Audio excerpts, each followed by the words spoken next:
एक और मेरे को बात करनी थी नीट और जेईई पे। क्यों हर कुछ ना कुछ लड़ते रहते हो किसी ना किसी बात पे? देखिए, नीट और जेईई जो ऐसा सब्जेक्ट था, इसकी फीस लाखों में होती थी। जब हम लोग तैयारी करते थे उस समय फीस थी 1.5 लाख। हम आज से 15-17 साल पहले की बात बता रहे हैं। मतलब समझिए आज से 20 साल पहले होती थी 1.5 लाख फीस, 1 लाख 2 लाख। इतनी महंगी फीस में कोई नहीं पढ़ सकता था। और होता क्या था कि जो अमीर है अमीर होते जा रहा है, गरीब है गरीब होते जा रहा था। तो हम क्या कर सकते थे? आज भी एक लड़का इंजीनियर है, पिछले साल हुआ था, उसने जब उसका रिजल्ट हुआ तो बोला कि सर जितना आपके यहाँ फीस है ना, उतना तो दूसरे कोचिंग का जीएसटी लग जाता था।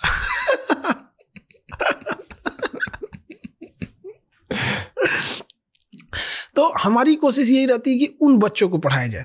अभी जेईई का रिजल्ट आया था, तो जब बच्चे आए उनको आदमी माला पहनाता है, बड़ा खुशी होती है। तो एक बच्चा जब मिठाई हमको खिला रहा था तो उसका हाथ कटा हुआ था यहाँ पे। तब पूछे कि अरे गधे का कैसे काट लिया ये? और बहुत गहरा कटा हुआ था। तो कह रहा है कि सर कट गया, नारियल बेचते हैं ना, मतलब उसके पिताजी के साथ वो नारियल का ठेला लगाता है, नारियल का पानी निकाल, तो उसको ऐसे काटते हैं लोग। तो किसी दिन भाई मिस्टेक कट गया होगा यहाँ पे।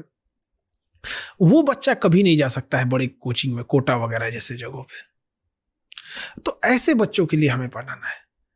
हम लोग ना पहली बार जब हम लोग के जब हम लोग ने इसको स्टार्ट किया था ना, तो पहली बार जो वही बच्चे आए जिनको लगता था कि रिजल्ट होगा नहीं होगा, यहाँ पे आईआईटी खड़गपुर में पहुंच गया फर्स्ट अटेम्प्ट में। और इस बार तो अभी आईआईटी में इतने बच्चों का सिलेक्शन हुआ जेईई में ना, इतना दिल खुश हो गया यहाँ पे।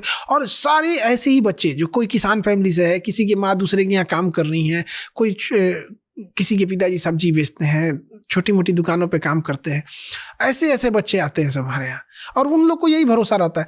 इवन कि हम आपको बात बताते हैं कि 2-4 दिन पहले की बात बता रहे हैं, 10-15 वकील आए, तो लॉ वाले बच्चे। अब ऑफिस में आगे सर से मिलना है, क्या बात है? तो उन्होंने लेटर दिखाया, सर ये लॉ की तैयारी जो होती है क्लैट वगैरह की और लॉ एग्जाम की, सबकी फीस 1.5 लाख रुपए है, सर से बोलिए क्लास स्टार्ट करें।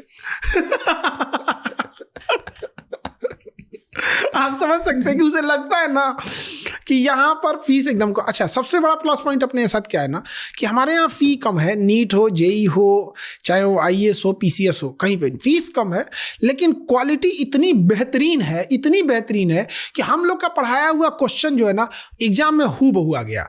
और हमारे ऊपर केस कर दिया गया, बाकी कोचिंग वालों ने केस कर दिया कि इनका पढ़ाया हुआ क्वेश्चन आया। और ये केस जानते हैं कहाँ तक गया? सुप्रीम कोर्ट तक। जब सुप्रीम कोर्ट में मेरा नाम बोला जा रहा था ना, मेरा हार्ट बीट बढ़ रहा था कि भैया यहाँ से या तो घर जाएंगे या तो जेल जाएंगे।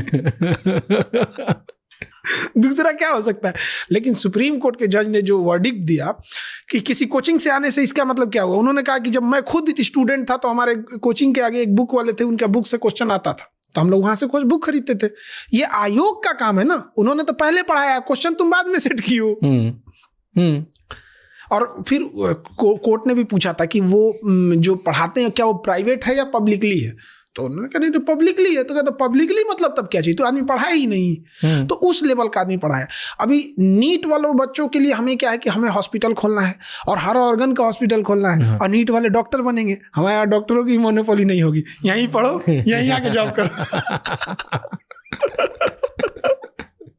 तो ये बहुत अच्छी चीज है। आप पर इतने सब्जेक्ट्स पढ़ाते हो, इतने सस्ते में पढ़ाते हो, रिजल्ट्स क्या रहते हैं? रिजल्ट तो मतलब आप समझिए कि जितने भी बच्चे रहेंगे, और उसमें एक हर एग्जाम से पहले एक बैच आएगा, विजेता बैच। तो विजेता बैच में हम लोग इतना पढ़ा देते हैं ना कि अगर वो कोई गधा से गधा है ना, उसी में से क्वेश्चन आता है।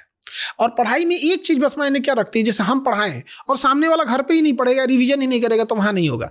ऐसा कोई एग्जाम नहीं जिसमें मेजोरिटी रिजल्ट हम लोग का नहीं होता है। बट प्रॉब्लम अभी क्या फेस हो रही है, पहले वैकेंसी आती थी 1,80,000, तो रिजल्ट भी होते थे 60-70 हजार। अब वैकेंसी 1,000 की है, हम 1200 कहां से दिला देंगे? इस बार यूपीएससी का क्या हुआ, हमारे यहाँ तो जॉब करने वाले लोग का भी नौकरी हो गया। हमारे यहाँ जॉब करते थे राहुल नागपाल, तो हमारे यहाँ क्वेश्चन सेट करते थे और ये सब चीजें। तो वहां पे ना उनका सिलेक्शन हो गया आईएएस में। और इस बार क्या हुआ था ना आईएएस के रिजल्ट में, कि लगभग 100 से ज्यादा ऐसे बच्चे थे